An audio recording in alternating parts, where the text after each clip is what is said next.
I'm really excited to be in the room here with each of you today, celebrating 100 years of biodynamics with an international lecturer, Hans-Günther Kern, who has been practicing biodynamics for decades and wears biodynamics in his heart and soul and generously shares his information and knowledge and life experience with people through conversations and interviews and courses, lectures, workshops, and through his writing and through his life experience of actually working with biodynamics, his hands in the soil and his feet on the ground. So welcome to celebrating 100 years of biodynamics, Hans-Günther Kern, and thank you for joining us today. Thank you, Natalie, and also Leslie for being there hosting this, and everyone else here who made this time available. I know in Canada or on the North American continent, it's early in the day, and here it's sort of late in the day, so everybody's making huge efforts. Really appreciate that. A great delight to be here to share with you, particularly with one of the subjects which I'm most passionate about, and I'm known for when I was teaching here in Michael Hall Steiner School, because one of my traits is also being a Steiner teacher. They used to call me the compost hands because everything I touched, I was like, want to turn it into compost. Anyway, I just love that. Yeah. I love that. And Hans-Günther, we have some new people in the room who are brand new to biodynamics. So how would you describe biodynamics, just to get started? So we'll talk about what biodynamics is and then what composting means to you, and then we'll dive more deeper into the conversation around composting. Well, that's an interesting question because we can be very technical about it and say, well, it's really adding to conventional and organic farming and gardening the aspect of bringing in the life of the soul and the spirit, which is so invisible. I mean, even when we talk about time and life processes, which we work with in an organic consciousness or in a general consciousness of health, for example, with functional medicine, it's all invisible processes unless we amplify them or unless we look at them with the capacity of imagination and put the pieces together in our mind as our creative capacity that we have. So in biodynamics, to be specific, I would say we add to the conventional organic approach to gardening tools and also ways of perception that maybe are new to some of you. And some of the tools that we're using is working with something we're sharing with the organic movement in part, which is working with the moon rhythms.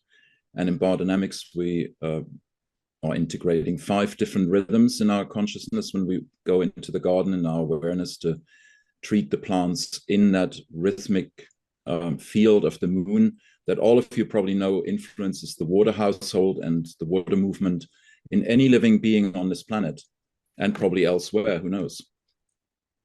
And beyond the moon, we also are becoming aware of the fact how the sun is a moderator. Like the planets, all the planets are 7 visible planets that are influencing very strongly, particularly when we have events. You recently just experienced the sun eclipse, and those in Texas, for example, they had a full eclipse and all the way through the eastern border of the United States. And if you were to go out as a human being, your mind knows the sun's going to come back, but an animal, a plant, a child, or someone who's just observing this event might get quite scared, and even the birds stop singing.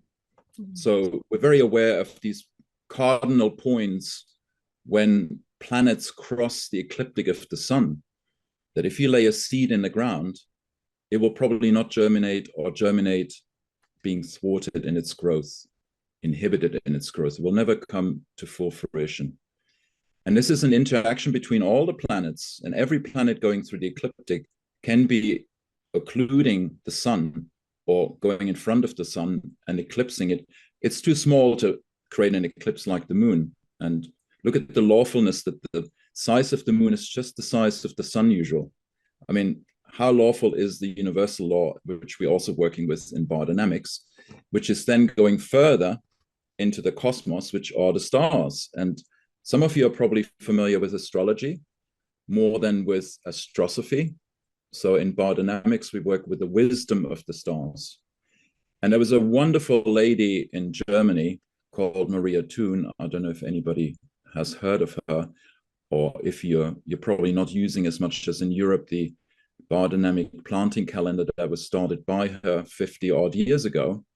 You have the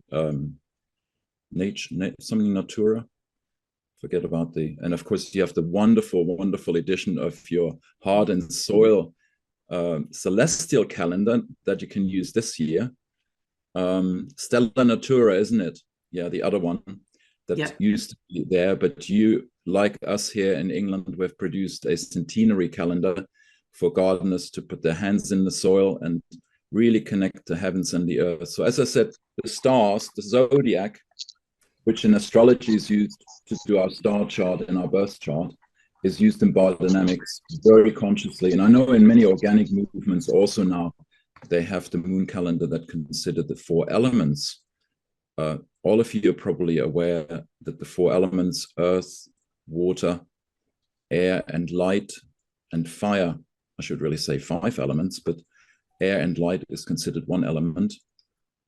And they are considered very strongly in the garden. They influence how the weather is every day. And the stars, the planets, particularly the moon, and us people. I don't know if you ever noticed that you can influence the weather. So with our temperaments, with our thoughts and our emotions, and that's why I say we bring the soul, the feeling life, the soul into the garden with biodynamics. We're becoming aware that we're influencing the plants. So if we're angry, and you can experiment with this, just put a few plants in a pot and you give them anger, and the other ones that you sow in the same way, treat the same way with watering and sowing in soils, and you give them love. And then you have some you ignore. And wonder what happened with the ones particularly that you ignore, where there's no emotion involved, no soul feeling involved. It influences as strongly your plants as do the stars and the planets, which usually people are unaware of unless they have children. And if you then go and study astrosophy, you realize that the children actually are all over the place when you have certain constellations and certain alignments of planets. So this is just on the spectrum of our universe and what we're working with in terms of the spiritual essence of the universe and the lawfulness, universal lawfulness, and the soul interaction between the planets and the earth and the plants and the animals and the humans.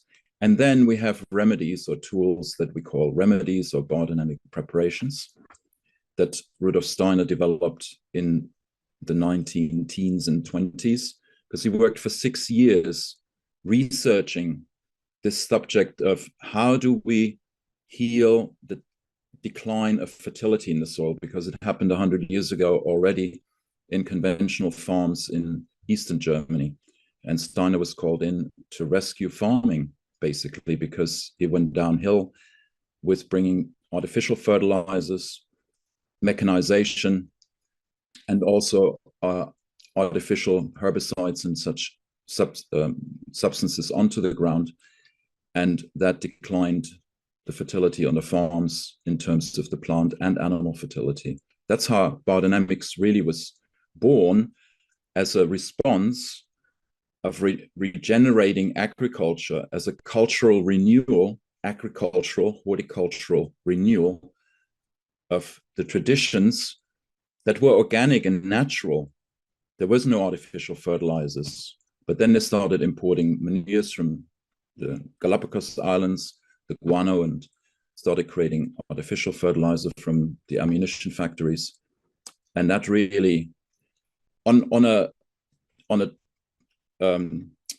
opposite side of the coin, looking at the good side, so this decline in the way that we respect the earth of putting salts into the earth and poisons has created a conscious scientific movement that we call biodynamics. And often biodynamics is considered woohoo, snake oil, and name it, you have it, until people realized that Steiner was actually a scientist, a spiritual scientist, but also a natural scientist. So I think, in a nutshell, just adding the homeopathic remedies for herbs and also for animals that might become pests, we have a whole gamut which embraces, really like complementary medicine, a toolbox that's much wider than we find, say, just in conventional agriculture, or sometimes also organic agriculture, which might be considered more pragmatic and more adaptive. Yeah, Hans-Günther, thank you so much. That was that was a pretty in-depth understanding of biodynamics. I appreciate the mindfulness you put into connecting many of the dots within biodynamics. And if I was just to distill that into one or two sentences, biodynamics is really about working with the rhythms of nature and tuning into the earth's rhythms and wisdom and the cosmos. So it's working with everything around you and really deepening into not just the wisdom of nature, but into yourself and who you are and your relationship with plants and with the land that you're stewarding and with the life that you're living. So biodynamics is for some people, it can be very practical. They do biodynamic composting, and that is what they do, and they use that in their fields. And then some people, it's a way of life, it's a way of living. So there's lots of different spectrums and different ways to incorporate biodynamics into your farming, into your gardening journey. And it's really one of the things I love about biodynamics is you can really start anywhere with biodynamics. And composting is often a place where people do start. And that's what we're going to be talking about with Hans-Günther today, is composting. So Hans-Günther, tell us how is biodynamic compost different than other composting methods? Well, as you've seen already, and I can be sometimes a bit more long-winded than is adequate, because there's so much to embrace and so much to consider with biodynamics. But in a nutshell, with biodynamic compost, again, I think what we consider is that, for me personally, the compost is a being that is a sense organ and has sense organs and a soul. So for me, when I say compost is the heart of the garden, it's the heart of a being.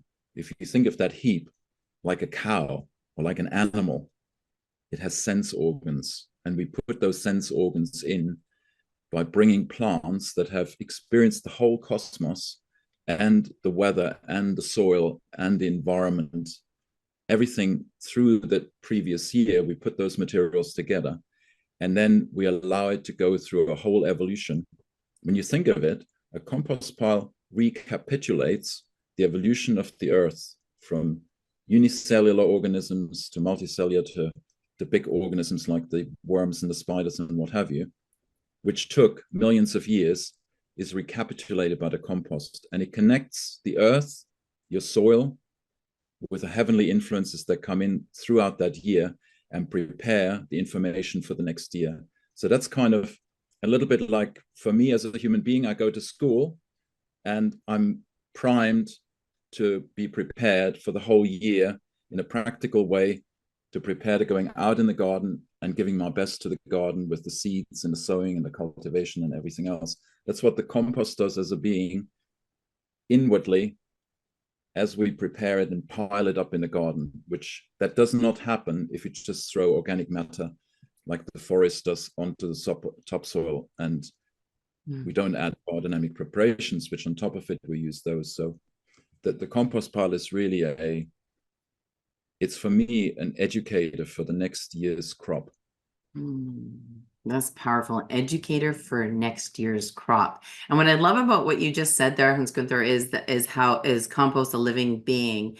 And what it brings me to in a scientific mindset is all the research that Elaine Ingham has been doing and leading with her microbiology research, and learning how our compost actually is a living being. It is a living entity with trillions and trillions and trillions of of microbes and microbiology working around in that. And within that, we're all learning and know that everything is energy, right? Like us communicating here on Zoom, that's energy. The sun shining down on us and giving us warmth and heat is energy. And so to translate that into the compost being the heart of the garden and an entity in itself, and bringing that wisdom from all the plants into and that are in that compost pile into the garden is really, really powerful. And just to say, when you say trillions of organisms, just to give you an image, maybe it's hard to imagine, but can you imagine that in a handful of compost or soil, you've got as many microorganisms as there are stars in the heaven that were discovered through telescopes? Yeah, it's So inconceivable. it really, really is. And you touched on some of the benefits of biodynamic composting, but what would you say, really differentiates a biodynamic compost pile? I'm going to back up before I go there. So, because some people are familiar with thermo compost piles, so that's where we make a pile and they heat up and we flip them, and then they heat up again, and then we flip them again, and then they heat up again, and we flip them again. And then we have compost, and that can be done in as short as 21 days and a bit longer, depending on how you're practicing that. So how is biodynamic compost different than that method?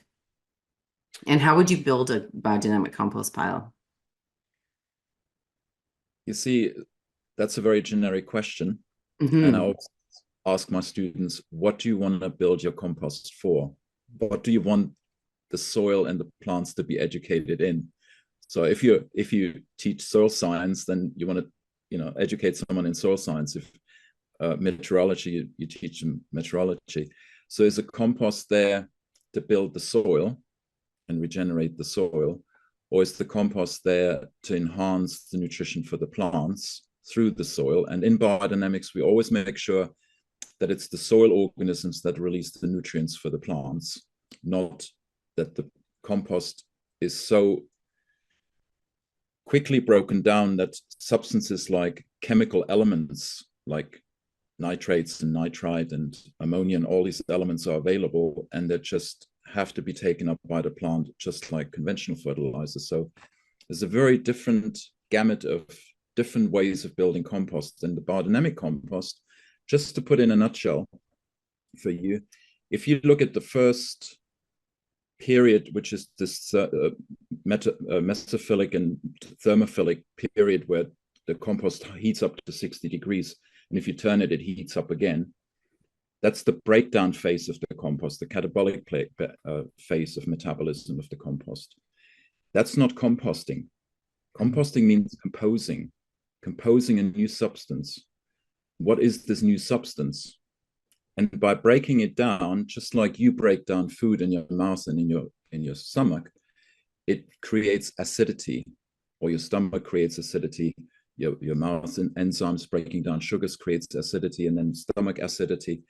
So the first breakdown of your food is acidic, and the same with the compost. So if you use that compost on the land, you acidify your land.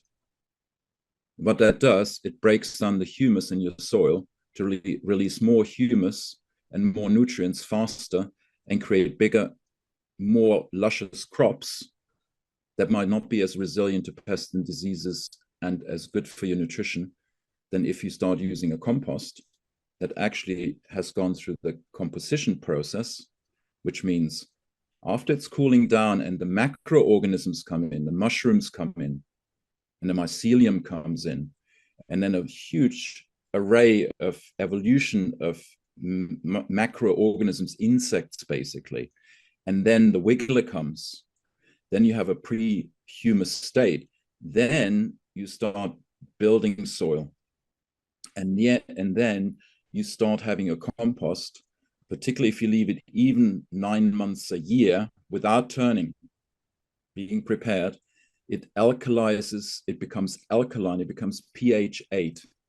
Instead of your fast, quick return compost, the thermophilic compost, which is acidic, down to the acidity level of lemon juice to 3.5. And you can measure that.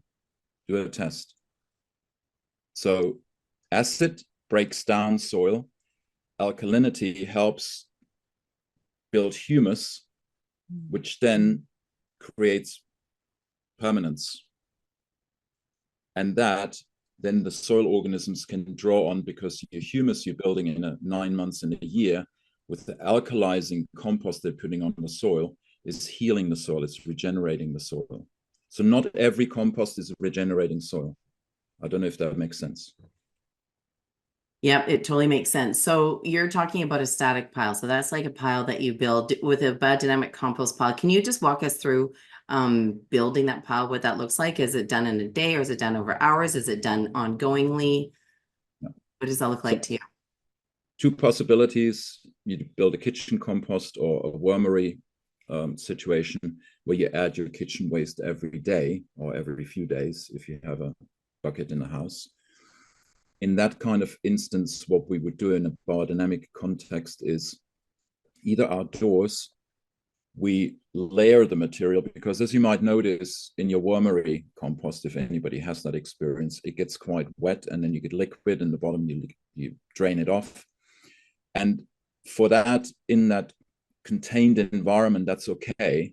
But if you build the same outside and it gets too wet on top of it, it rains on it, and it becomes putrid, then it might be advisable to start with a bedding of straw or old flower stalks or old prunings from hedges, if you have them around. Anything of the brown material, carbonaceous, woody material, as a sort of mattress underneath for aeration. Because a compost, if you imagine all these critters that are in there, we said as many as the stars, they need to breathe, they need oxygen. And oxygen, by the way, alkalizes the compost and alkalizes soil. So if you bring oxygen into any living organism, also ourselves, you actually alkalize, which is a healer and regenerator. So if we build that mattress so the air can come in from underneath the compost, then you put a bit of straw, a bit of card, the corrugated cardboard you can get often from supermarkets or places, and turn it back and create humus or compost. That's a wonderful way of recycling or upcycling it, actually. And then you put on top of that, after moistening it slightly, a layer of your kitchen compost. And then what was introduced with biodynamic composting is a little bit of wood ash, which is the best to help the process in the beginning of composting, or quicklime or garden lime, which is a lime that when the compost first breaks down, it takes up the liquid, so it doesn't go putrid. And then in the next stage, when it gets even hotter and it releases the starches and the carbon dioxide doesn't go in the air, nor does the nitrogen. It fixes those into limestone. It creates limestone again. And then it helps the other soil organisms and the mycelium, because there's a bit of alkalinity there, to help fix the nitrogen. So what we do in biodynamic composting, we study biochemistry, we apply biochemical knowledge, and also the life processes that are happening in chemistry to balancing and reducing the loss of nutrients.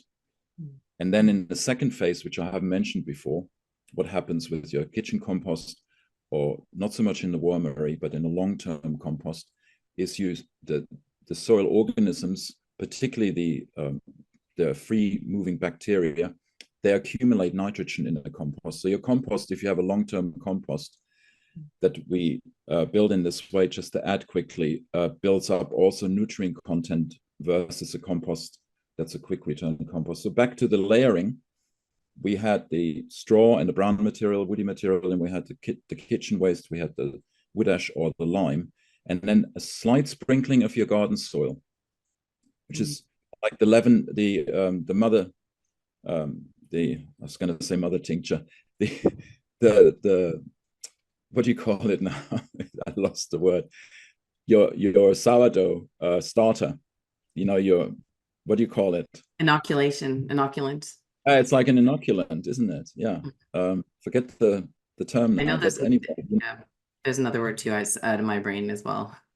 Yeah, because I mix up so many languages. I think it's the mother substance in Spain anyway. So you inoculate with the soil and prepare the compost to adapt to what's going to happen, where it's going actually back to the soil in your garden. And that enhances your microbiome and soil biome in the garden and enhances that balance. So you keep repeating those layers. And we found in biodynamic composting that I'm practicing, if you layer your kitchen waste with these other materials, or even grass clippings, or any of the weeds that you get out of the garden and the residues from the garden, in this fashion, it's called the indoor method. It was started by Sir Albert Howard in Indore in India. And without turning, the microorganisms, once they come active, they mix the material for you. So we want to employ the microorganisms, and the macroorganisms to do the work for us and not labor away in the garden. There's enough work to be done in the garden. I always joke, we Germans were very lazy. We think out the technology and the machinery and the technical process, so we have to work less and more effectively. Oh, that's awesome. One of my favorite slides from a conversation that we did with Dr. Rob Blakemore, who studies earthworms, is he showed us the impact of earthworms. He made like 4 layers of soil, different like sand and different types of soil, just layered. And he planted 3 plants in one and 3 plants in the other. And then he added just a few earthworms to one container and no earthworms to the other. And it was amazing to see exactly what you're talking about with the microorganisms do. They actually mix the soil for you. And these earthworms had totally mixed all the soil. So that's really, really powerful. So tell us about the preparations that are used in the compost pile, the biodynamic compost pile. What are they used for, and what's their purpose? That's a very good question. The main purpose of the biodynamic preparations is, if I go far out, to put organs into the compost. These inner organs that gather the forces of the planets. And that will make sure that with chamomile and with yarrow preparation, we enhance and stimulate vegetative growth in the plants. And they are bringing certain planetary forces into the soil so they can balance and heal the soil, because they are balances if they're brought in all together, not just one or the other. As you might know from being exposed to certain people might encourage you to do a lot, and it's all a chaos because they don't bring order in. It's just growth. And that happens with yarrow and chamomile preparation. And then you have on the other spectrum, you have oak bark and dandelion preparation that bring order into the compost. They are very much helping to create this humus formation in the compost. And the nettle is in the middle. If you think of nettles, wherever nettle grow, the incredible humus they build in soil, and also the richness of soil they build, they're in the middle, the balance. So you could use the nettle preparation on its own, and it would do the same job as all the preparations together, almost as a unique plant that we have probably also in Canada and the United States, and places where you find nettle. At least I found it in Connecticut and Massachusetts. And then we have valerian, which is Valeriana officinalis, which is the one that you use to calm yourself down when you can't sleep and you have insomnia. But you use the roots, we use the flower. And that creates a sheath around the compost to create its own warmth development kind of sheath protection. Just like we have a warmth body, and you get closer to something, you can feel the warmth field of a person.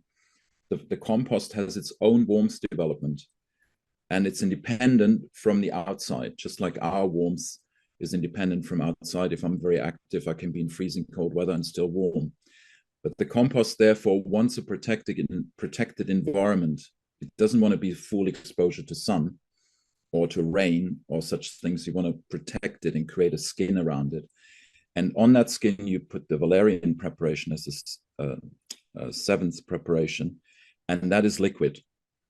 That preparation, by the way, is fascinating when you have droughts or heavy cold weather, and nothing grows, it regulates the warmth body of your garden, and you can avoid frost, and you can also encourage deeper rooting when you have droughts, for example. And that finishes the compost off in a preparation way. So once you put this preparation, a lot of experiments showed that that compost pile would accumulate more nutrients that then are incorporated in the humus that's formed by the earthworm at the end, stage 4 of the compost, and give that to the land. But in a way, it's not available. It has to be made available by the soil organisms. It will develop more antibiotics. It will develop vitamin C, vitamin B12. It will develop enzymes. It's actually, when you start looking and comparing your gut flora and your mouth flora and biome with the soil, they're almost on some level identical. They're communicating with each other. And that's why it's so important to eat local also. And that's why it's important that your garden has a compost pile. Just to connect that with you, have you ever thought of the task of the appendix?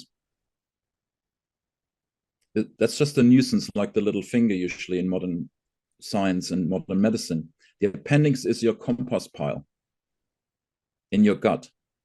Everything you ate all through your life, the microorganisms that were necessary to break down the food that you put in your body over a lifetime is accumulated in your appendix. So if you put fast food into your body, you're going to have a putrefying appendix microbial population, and you might need to have, after an appendicitis, have the appendix removed, which is a crime, because if you would change your diet, you could heal from appendicitis. And I'm not a doctor, I'm not giving here any suggestions of how to heal yourself. But just imagine this appendix is like the compost pile. It accumulates everything that's there and memorizes it and stores it. And so is your compost pile. So if you build a compost on the same place for decades, it will memorize everything that has been in that garden before, and then will adapt to what's coming in the future. It's an amazing ameliorator, balancer, creating homeostasis in the garden, just like your appendix. So what happens, Hans-Günther, when we leave that static compost pile over a long period of time? What happens to that compost pile to make it so amazing? Well, if I would have had a better memory, I'd just build compost at a client of mine. And the best compost, if you look at it, it's like every little bit of the compost has been eaten by worms, first the wiggler and then the earthworm, and made into humus. It's black soil and it's crumbly. So it has a crumb structure. So if you put it in a heavy soil, it creates a scaffold to help keep the soil open and well drained and well nourished. If you have a light soil, like a sandy soil, it creates a scaffold to knit the sand particles together like a glue. And it has this big range of capacity when you create humus in a compost pile to balance the extremes of wet and dry. Too many nutrients, it takes it up into the humus, 4 to 8 times more nutrients and water in terms of what it can hold in comparison to a normal soil. And so it's this incredible, almost half living, half dead organism that's created in the compost. That is the soils, when you say humus, it's what for us is humor or humility. It's the same for the soil. That's the soul quality we're bringing to the soil, is this balancing equilibrium that we can bring in through the compost. It's a long-term compost, not the short-term. Okay. And thank you for connecting how we can compost as gardeners and from our kitchen scraps, because that's really, really helpful for people who aren't farming or gardening on a larger scale. And so how does that translate to making a biodynamic compost pile for a larger area, like 5 acres, 100 acres, 1,000 acres? How do you make that compost pile? I've been in very large growing situations of 40 acres in Germany, and you don't manage your compost by hand or with a fork anymore. You have a front loader, and the skill set is really to use the front loader to shake the material up. If you bring manure from your stables, You have an integrated maybe farm organism where you have animals and you have farm manure, and then you set up your farm manure actually for growing your vegetables, or in a farming situation to fertilize or feed your arable crops that you have, like your staple foods like the grains and potatoes and things. So you build those piles, and it's very important also for your kitchen compost and any compost that's a little bit wetter and richer in nutrients, to build it maybe only 2 foot or 60 centimeters high to start with, and let it air out. Because if you build it too tall, then the center putrefies and the outside sort of bakes and dries out and is cloddy and messy. I've seen it here in biodynamic farms where the apprentices would manage the composting, and they wouldn't shake the compost material and manure when it comes out of the bedding and shake it up properly, and you got these clumps, and they're totally putrid and wet and stink when they come out after a year. So in that case, if you have bedding, just like with the kitchen compost, we put, and I didn't mention that there's a compost starter that Aaron Fred Pfeiffer and Maria Thun developed, which we put in, sprinkling into the layers also when you build a compost gradually. So in the bedding, a biodynamic farmer would put this compost starter to help avoid ammoniac and ammonium development, which is unhealthy for the cows, and particularly the hoofs and the lungs. And it helps the breakdown of this bedding already in the stable. And then you set it up very light and thin. Think also of, for example, if you've got a lot of grass, you put in a wheelbarrow and it just overheats in no time, doesn't it? And then it collapses and you have this gray fungus. That's when you lose all the nutrients. So in the farm, it's very easy to lose your nutrients, particularly the nitrogen, which is a very volatile substance. It needs to be set up like 60 centimeters, 2 feet high. It can be quite wide. It can be 2 meters, 8 feet, or 250. And then what you do is, in that case, I would say it might be wise to turn it, because it comes from a compacted environment with the manures. Also, when we just built, for example, in the beginning when I learned gardening, we built grass piles, and they tend to collapse. So you have to fluff them up again because they lose air, and you can only do that through turning.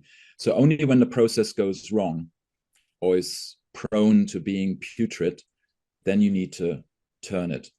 If it's too hot, too loose, and not set up firm, like today I was setting up I don't know if anybody heard of Cistercian monk compost piles. No, that's the woody material set up from prunings. And if you set those up too airy with the leaves, like, has anybody seen a wood chip pile with a lot of leaves in them? Think of the steam that's come out, and it overheated, and then you went in and there's the gray fungus just like in your grass pile. And that can happen with any your cow manure that you set up too high, and then it collapses and you've lost all the nitrogen which we need for vegetative growth. And then you have to start doing what we possibly will be getting to, talking also about the liquid manures, to bring the nitrogen back in, or the urea that you collect, the urea to bring back the nitrogen. Because if you have a compost that's devoid of nitrogen, it's like us eating a diet without protein, and then the starch will make us rather, the sugars particularly from the starch, make us rather lethargic and stagnating in terms of the fat we put on. And the same happens with the compost. It gets, in German, we call it actually fatty. It becomes sluggish, like almost like slurry, without liquid almost. And that's when you have to lift it. And if it's too far gone and lost the material, that is the nitrogen, then you have to pack it down and water it. So what we do, and what I did this morning is, with building the compost, is trample on it to exclude the air so it doesn't overheat. So you become the mediator between too much air or not enough. Not enough, you have to turn it. If it's too much, you trample it and you water it. If it gets too hot after a few days, you water it with cold water to cool it down a bit and exclude air, and it slows down the process. So good compost master knows those things, and knows particularly, I would say in the beginning, put a stick in the soil. And I always joke it's a very expensive tool. It's a thermometer, it's an olfactometer, it's a color indicator, and it's a hygrometer also. And you can check the moisture when you pull it out, and the color, if it's putrid and blue, or if it's nice and earthy color, and oxygenated. And then you smell it. Is it an agreeable smell, or is it a horrible smell? So the first 6 weeks of your composting, if you're not into the quick return compost, then you really need to monitor your compost every day, just like a little child in that first process. Mm-hmm. And where is that point, Hans-Günther, when we want to make sure we aerate the compost or turn it if it's getting too hot? What is that? You would see that probably within the first 5 to 8 days. Mm-hmm. And what is too hot though? Too hot would be, it's relative to the material and the combination of materials, but I would say someone was also commenting here, if we make wheat compost, wouldn't we promote wheat seeds? So if we have a wheat compost or any green compost or manure compost that's really rich, we don't want it to go over 63, 65, because then you get these the fire fang bacteria, this gray mold, and it just loses all the ammoniac and ammonium, or it creates NO2, NO3, which is nitrate, and then if it's raining on it, it's washed out. So you want to catch it before it gets there. So I would say if it gets up to 48 and you see it's rising every day really fast and it's steaming, I would then pack it down, water it down a bit and slow it down. And so that's about 145, 140, 145 Fahrenheit, if anyone. Fahrenheit. It is. I just looked at, so 63 Celsius is 140, 145 Fahrenheit, just so. I'm not familiar with Fahrenheit anymore. I lived too long in England where we're now metric. Yeah. And so the weed seeds, at 3 days. Yeah, 3 days of 65 degrees will take care of the weed seeds. It will take care of E. coli. If you do any human feces mixing with your compost, 65 degrees will take care of pathogens for 3 days. But you will possibly lose quite a bit of nitrogen if you don't have it well covered and used enough soil and humus that will absorb that extra nitrogen that's being released. So your heating and sanitizing it comes with the cost of losing possibly substances like nitrogen. And when watering it on hot summer days, should we use rainwater, or is it okay to use, or like, should we avoid using the chlorinated water on a compost pile if that's all we have access to? Chlorinated water, as you mostly are aware of, chlorine is used as an antiseptic to kill microbes. So if you want to kill your process in yourself, in your gut or what have you, use fresh tap water. Same for plants, same for your compost.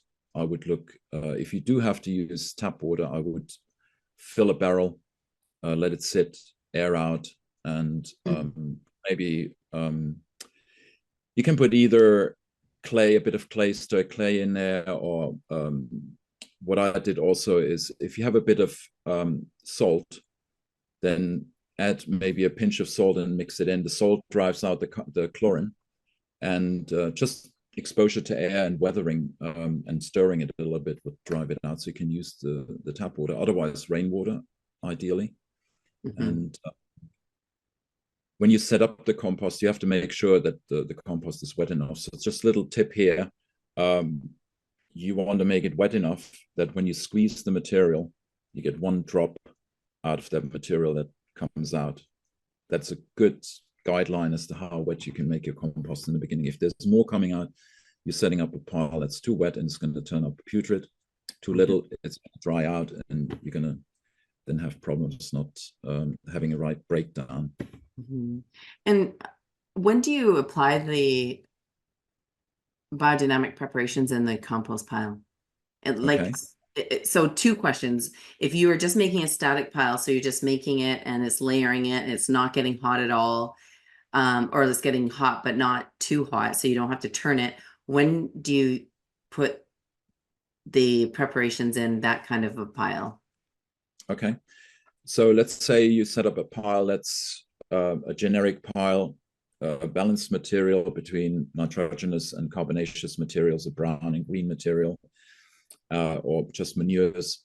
Then you would put the preparations in either when you've built the pile halfway up, when it's sort of what would that be? One and a third, one and a quarter, 1.5 foot tall, and you place the 5 solid preparations in a figure of dice, nettle in the middle, and 4 other ones around it, or in a row. If it's a windrow compost, you just put them along the windrow, and you could have a compost pile as large as a train wagon, and you use a set of preparations and literally a pinch. And you can put it in glass if you want. It's not the microbes that are in there that are causing the influence on the environment. There's a lot of experiments. It's actually the radiation, it's actually the energy, it's actually the information from the preparations that help the breakdown and the building of the humus in the compost pile, and also accumulation of substances. It's energetic, or not really energetic, it's the forces. Energy can be measured. So when I use energetic, it's sort of ambiguous in English. It's more the forces, like in when you think of radiation from nuclear fallout, you can measure it, but you can't smell it, you can't sense it. It's just there. It creates multitude of growth, cellular growth, and cancer usually. Well, the preparations have similar qualities, but they create order. So if you have any problems with any of those chronic illnesses, those preparations are there to create order in the pile and in us, in the nutrition that we get through the plants. So they are layered into the pile. If you build a pile in one go and then you put the rest of the material on. If you build gradually like layers, then you use the compost starter, which you have available probably in North America also. It was developed in the Josephine Porter Institute down in New York State, and by Ehrenfried Pfeiffer, and then Maria Thun continued developing it further. So we have slightly different materials here from the States and from Canada probably, but it's great to sprinkle that into the layers. It's like that starter, you know, your yeast or your sourdough in the bread. But it's also working not just through the microbes. It's so interesting. You know, it directs, it educates. When I say educating, it's a spiritual activity that's active there. So 2 ways of doing it with the preparations. It's really, really powerful. And what about when we're building that compost pile and it's one that we know we might have to turn a couple times because of what it's made out of, and it might get hot. Yeah. When are we using the biodynamic preparations in that? So if we interrupt the process and we start the breakdown process again by turning a pile, that's when we're applying a new set of preparations, which were the 5 solid ones and the one that is the liquid. And then also, if we have a long-term compost and it sort of settles in, becomes humus, and before we apply it to the land, 2 weeks before we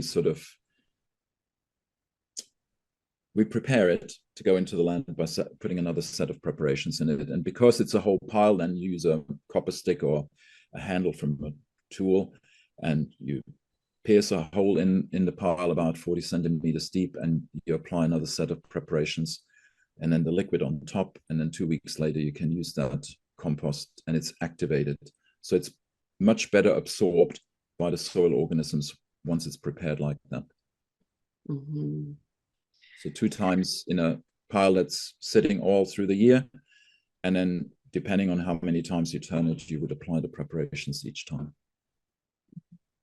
And you touched on this throughout the conversation, Hans-Günther, but can you synthesize into just like one or two sentences why we use biodynamic preparations in the compost pile? What do they It's, do? bas- it's basically once you have set up a good mix of materials in your compost pile to regulate the composting process towards humus formation and to create a more nutritious and health-giving material that then translates into healthier plants, healthier humans. Mm. And one of the things I love about you is how connected you are to the ethos. I'll say the ethos and the cosmos in practicing biodynamics and the way that you show up and the conversations that you have and just I didn't even say the twinkling of your eyes. So with that, I'm wondering what inspires you the most about practicing biodynamics?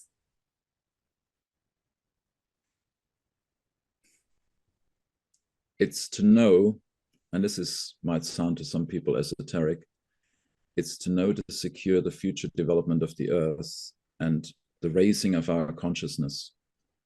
The Steiner was very clear when he talked about the compost preparations. Not only did they what I was just saying, he said also the new substances being formed by them, created, that are needed to create, and some people are talking about this already with the heart, another chamber of the heart, which is an invisible chamber of sensitivity, so that we can become two brothers and sisters.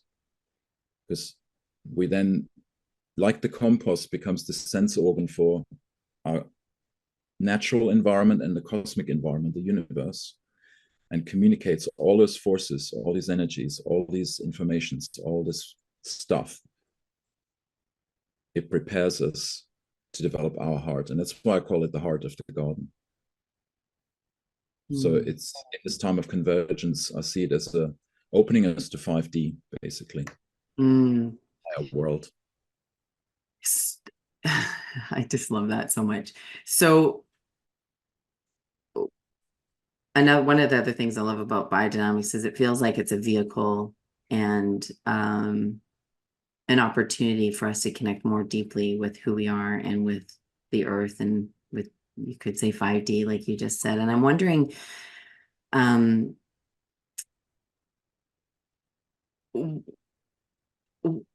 does the composting and biodynamics connect to healing ourselves physically and emotionally, mentally, and spiritually from whether it's cancer, like somebody just put in the chat, or anxiety, or any kind of like physical thing that we bump up against? How is it all connected? I think the first step is really by us connecting with nature. And when we gather materials from nature and we make a compost pile and we witness the process in the compost, we witness something that goes on within us every day, which is this metabolism. And it's the metabolism, the digestion, which gives us the will forces to do what our spirit, what our passion, what our authentic self tells us what to do. And so when we can be in touch with that on a daily basis outside and make these biodynamic preparations, it's an inner preparation. It's a meditation and activity. And this is what really gets me, because I'm an action person. I can't sit still for 5 minutes. So except here on the screen, hopefully a little bit. It's this connection with these rhythms, processes, with the changes. And as we are in the garden and making compost and witnessing the compost and applying it to the plants, and we give top dressings and we compost or add compost in different ways to the different plants, and then we make these liquid manures and we make other liquids and potions, as we know in biodynamics and in organics. We become healers for nature. And my deepest insight or feeling about biodynamics is, and any organic gardener might have the same feeling because they're so connected viscerally with nature and intangibly, also subtly. We heal ourselves by immersing ourselves. So mental health is not an issue anymore. When I first started gardening, I realized that the garden taught me social behavior. There's a social organism out there, and we have lost that. We're individuals locked away behind our screen or in our room, and we don't communicate anymore. And when we're separated, just like a cell that separates in 15 minutes, that it doesn't communicate with each other anymore, it becomes carcinogenic.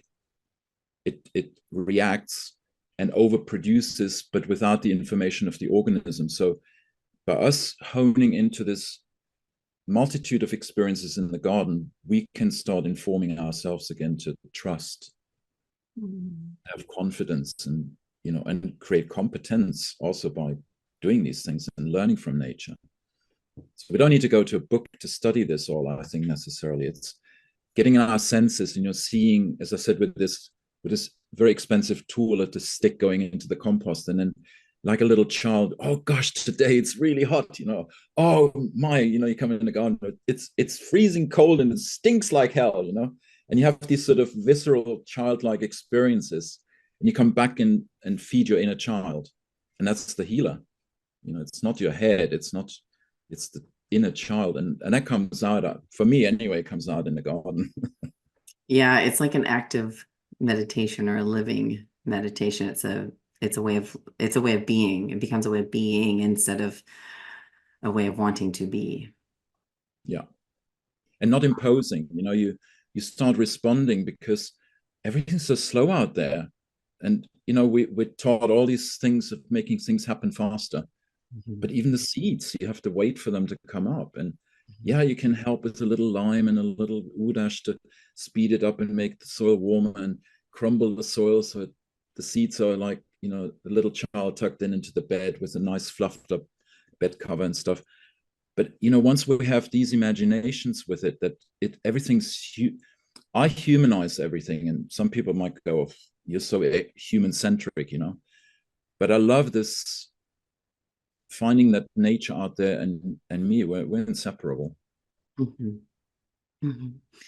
Hans-Günther, you go into a lot more detail and a lot more how-tos in your workshop series, the Heart of the Garden. And so we're going to put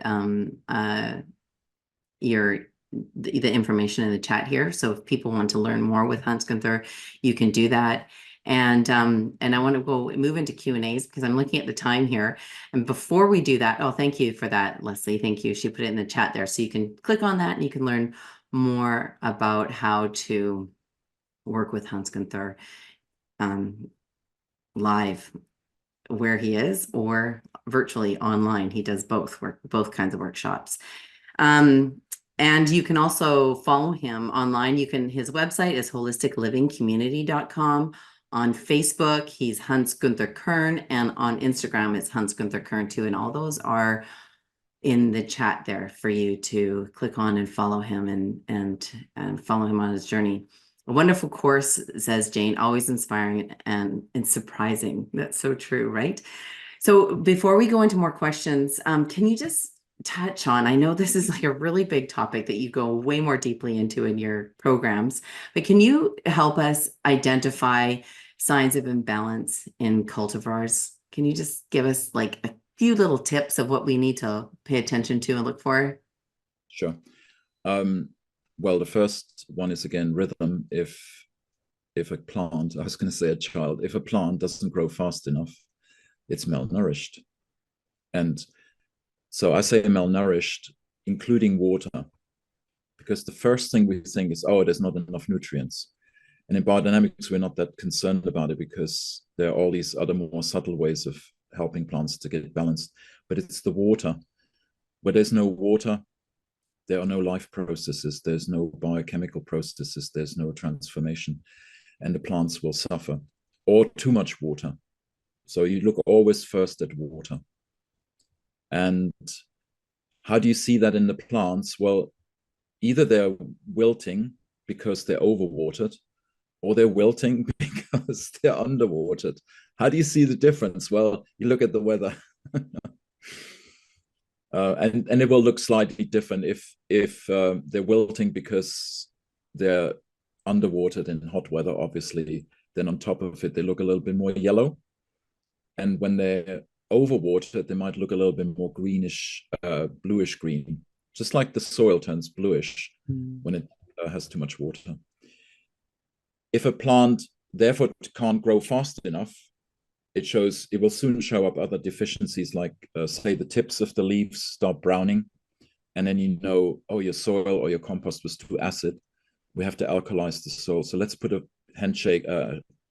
handful of lime or wood ash and spread it out around the roots of the plants.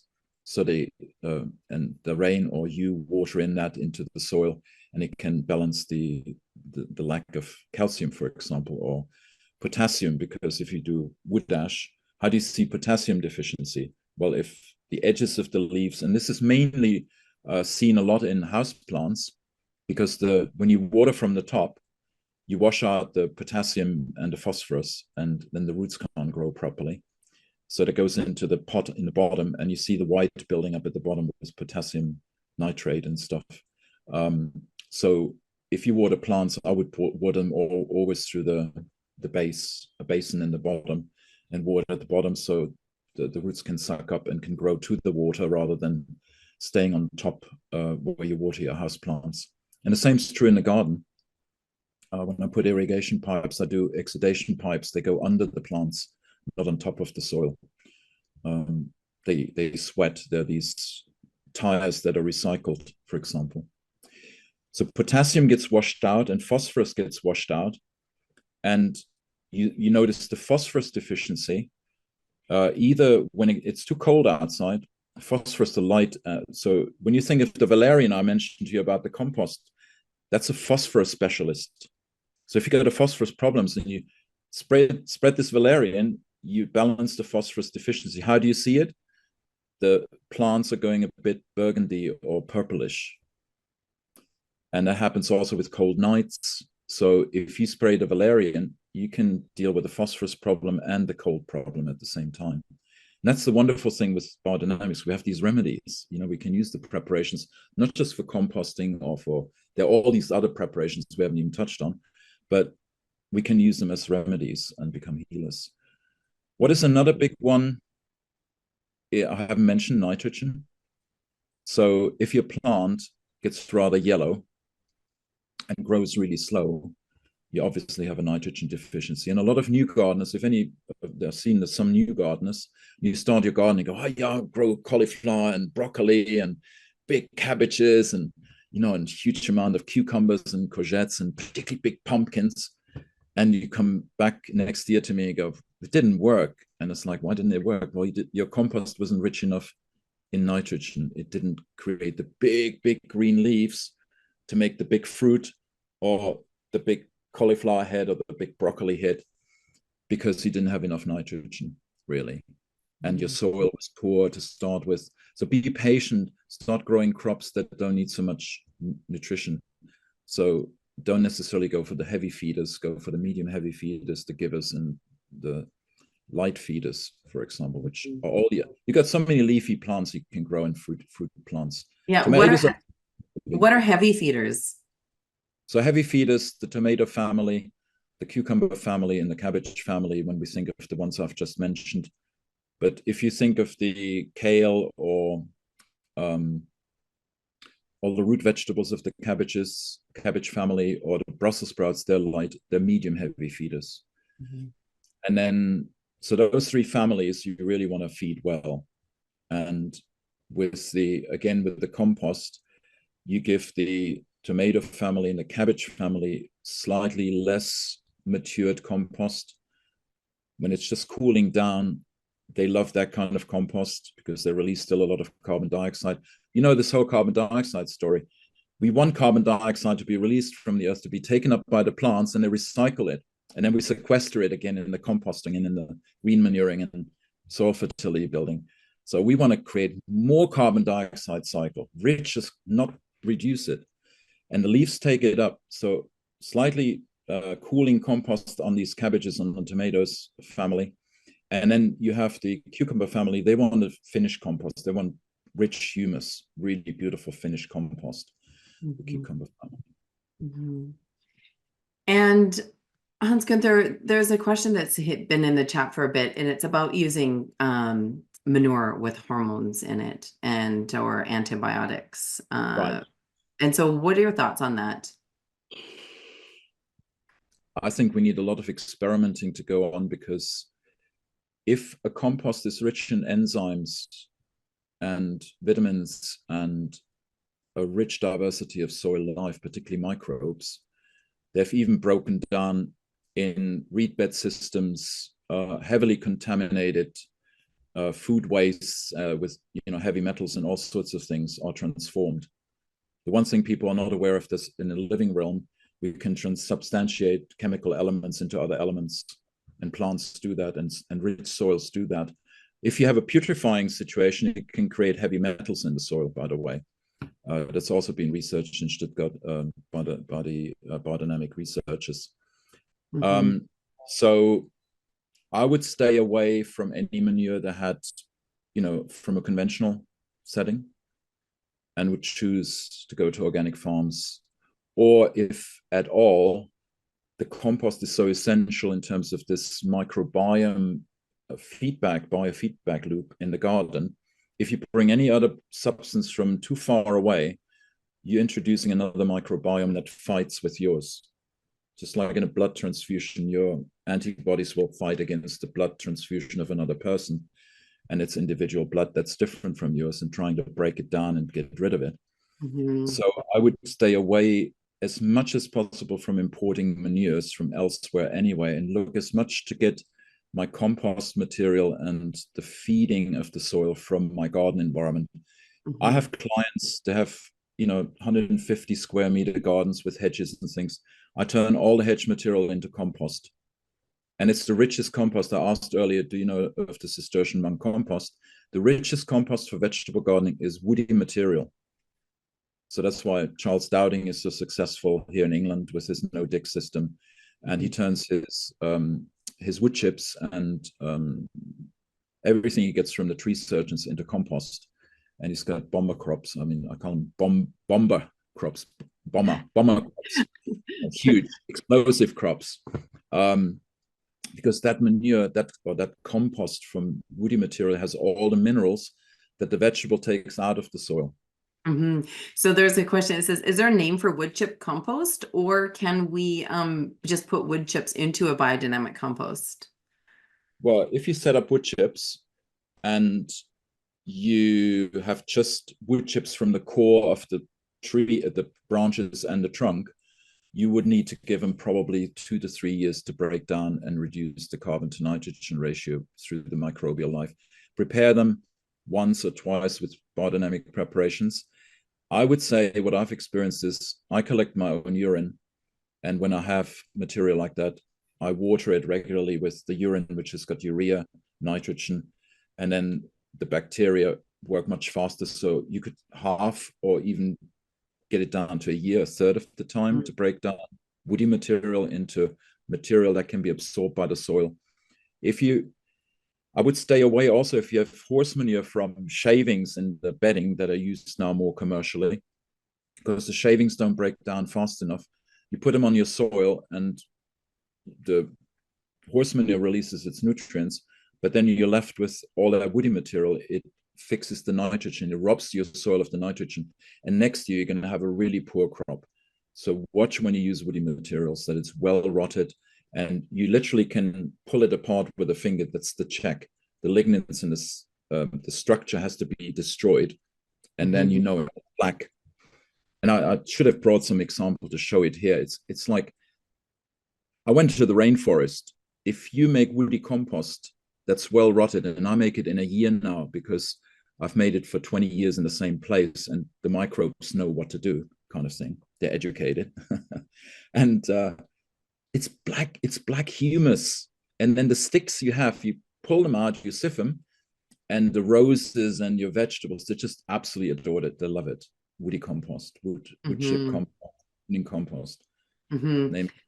I want to touch on using your urine. Do you ferment it first before using it, or do you use it fresh? Or can do both? If I was using it in the garden, I would definitely ferment it, let it sit in a place far away because God, male urine smells terrible. And then if I put it on my wood chips or my prunings, put it on fresh, no problem. And how long do you ferment it for? I would say 3 to 4 weeks in Okay. summer, maybe Okay, six that's weeks. awesome. Yeah, it's an age-old practice that people do. It Yeah. showed up in our Facebook group as well recently, so it's interesting that you brought it up. Yeah. Um, But can I just add, if you use it in the soil, make sure if you use it directly on the soil, send it down 1 to 10. 1 to And 10. Okay, that's really good. And then also, right on the soil, not as a foliar spray, oh not yeah, as yeah, a leaf that's spray. it. Yeah. Hmm. Right. Yeah, too much ammonium in there still that could damage the leaves. Yeah. Yeah. And is there a specific name for a wood chip compost? Well, as I said, the Cistercian monks in southern France have built the Cistercian monk compost from wood, um, all the fallen branches from the trees. And there's a guy called Jean Pain who rediscovered it and created methane also. When you put the wood first into water, you have to keep it anaerobic to break down the lignin and the cellulose. And then once that's done, like after 3, 4 months, you take it out into aerobic environment. Or you could have it covered like he did in a container, like the Chinese do for methane production. And you can catch the methane in the first breakdown in the first 6, 8 weeks. And Mhm. then you have beautiful, beautiful black soil. He was able to grow more vegetables per square meter on this wood waste. It was pine waste branches and needles on top of it. Their Mhm. richest minerals like calcium, magnesium, potassium, and sodium. And so the plants grew so rich that they came from the Sorbonne University to check what he was doing without irrigation, with 200 millimeters of rainfall, no watering. He had huge crops. Jean Pain. Jean Pain. It's really cool. I want to circle back to the hormone and like the antibiotics and the I'm even gonna throw weed seeds in there as well because sometimes like what do you do if you actually can't get any organic material like organic cow Yeah. waste and the only thing you have available is conventional. Well, here in England, we're blessed that we have organic composts that are sold by garden centers. Hmm. So that's sort of maybe a fallback to go to, Hmm. for interim situation. I usually look to start with what I got and then just grow the plants that I can grow on there because biodynamically speaking, I want to build the soil from what I have in my environment, not to mess up the biome and the identity, the individuality of my garden. It's like a more spiritual approach in the sense I go rather slower and work with what I have and then build the fertility over time. Because with the biodynamic preparations and composting, and particularly green manuring, we haven't addressed, and it's a whole nother subject, to build soil in 3 years, 4 years, you can build a rich garden soil from where you are with what you've got, just with plants. Hmm. And Hans-Günther, do you know much about this? I mean, Dr. Lane Ingham is saying that through her research, she is saying that like with the right microbes, and you've touched on this today, with the right microbes and I'm not too sure if it's related to the heat, I don't remember. But you can actually break down the pesticide and chemical residue like the glyphosate and Cheryl is put in the aminopyrrolid. That's a newer chemical that's come out recently. So what's your understanding about composting and breaking down those pesticides? I have seen studies in England that ink that's contaminated, on cardboard boxes and things, they noticed that it just disappears with a microlife in the compost pile. And it was Henry W. Research Association in the 1970s, 80s that did that research when I first learned. I got across that. But in terms of any hormones and modern pharmaceuticals, I've not looked into it, to be honest, because I just don't touch that stuff. I'm so sensitive myself. I've been poisoned so many times by DDT and glyphosate and all sorts of things. I don't even go close to any place where that stuff is. Yeah, And that I makes sense. highly people to stay away from material that comes from horse stable, where they conventionally inject the horses, or farms with cows, because Mm, there's so many pharmaceuticals now that go in, and the estrogen, that's then the xenoestrogen imitation that creates in long-term infertility and fertility problems in us too. I, I hmm would I wouldn't guarantee that it's broken down. I would stay away hmm from it as much as Yeah. possible. And that's also there's this energetic piece of it too, right? So we only can look for what we know to look for, and we're not necessarily able to see what we don't know to look for. So if we can't find organic cow manure and animal manure to work with, then what I'm hearing from you is we can use other substances like grass clippings, um, hedge clippings on a larger scale. I know people have used alfalfa as the nitrogen in the compost pile. Are there any tips that you would say that you would use when you just don't have access to the animal byproducts to make a I would, compost in the light also of increasing biodiversity, I would look at planting as fast as possible hedges, pile? native hedges, but also with legumes. Like here in England, we have broom and gorse and all sorts of plants that then become also bird habitat and butterfly, havens and things. And then prune those regularly and make compost, because you can, with the new energies coming in from the cosmos, fast moving neutrons and other fast moving particles. I've been pruning hedges here in England 2 or 3 times more often than I used to 30 years ago. So there's a lot more vegetative growth to be gotten if we regularly prune plants, then they grow faster. And then we give them back obviously some compost into the hedges also to feed them. But because the roots are going down so deep, they get most of the nutrition from just what they have and survive. And we can then put that into the concentrated food growing, which we need to focus on. Mhm. But legumes, particularly in hotter climates. In Spain, we didn't have animals, so I would grow legume acacia trees, all different sorts of species. They were ornamentals, and you prune those 4 times a year. And that kind of legume material, like acacias and things, and broom, they break down in 2 months. You have compost. Mhm. It's incredible. Mhm. And then we'd want to stay away from trees that have been sprayed as well. Is that true? I would say so. Or for a lot of people here in England get city compost very cheap, and then it's got all this plastic and the microplastic in it. Because one thing is the chemicals, but the microplastics that are around now, and the tire wear on compost that are city composts and cheap composts you can get, who are sold organically and certified, is horrifying, because Mhm. you all put that in your body and the body can't distinguish it. It's going to become an allergen. Mhm. So I would stay as much away, and stay as much close to my home as possible, knowing there's no contamination other than what comes out of the air. And that you plant hedges, they become a filter, and trust that your spiritual positive input, your attitude, your gratitude is Mhm. going to lift the frequency. We talked about 5D, fifth dimension. The higher we go into supernatural, the more we can curtail the damage of the subnatural, which are the chemicals, the nano and GMO and all that. Yes, so true. And one thing we touched on just before we hopped on this call, Hans Gunther, was the value of putting things on top of the soil. So with that no dig system, what are your thoughts on that? I personally don't want to expose valuable compost to the elements as much as they do in no dig. But Mm, having said, I don't, after I establish a garden, I don't dig anymore. I fork, I aerate, I cultivate, I hoe. And when I put compost, depending on the soil texture, so the heaviness or lightness of the soil, I incorporate compost. Think of a filter which detoxes water like a carbon filter.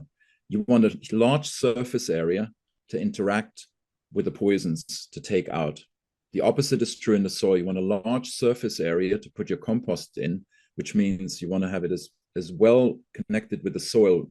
In German, we call it the mother soil, the mother. We put it into the womb of the mother, which I see the soil being. And the more it's mixed with it, the more it can encourage the soil life to be authentic to your area as an expression, an individual expression that will serve you as an individual to grow stronger, healthier, and more attuned to environment. If you just grow on top on compost, I think that connection and communication with the cosmos and with your near environment is actually not as clear a signal as if you mix compost with the soil. Makes sense. Makes sense. Well, Hans-Günther Kern, thank you so much for your time today. And thank you for your heart and all your wisdom and your practices and just bringing them so generously and beautifully to this community at Heart and Soil and to all the lives, the thousands and thousands of people that you have worked with and taught worldwide. So thank you. I appreciate you. And we appreciate your time today. And be sure to go and follow him on Instagram and Facebook at Hans-Günther Kern, his name. And then his website is holisticlivingcommunity.com. And you can also check out his workshops, which he's doing all throughout the year. And you can hop in at any time. So you don't have to wait until the next session starts. You can just hop in and join. And you can join him in person live, or you can join him online.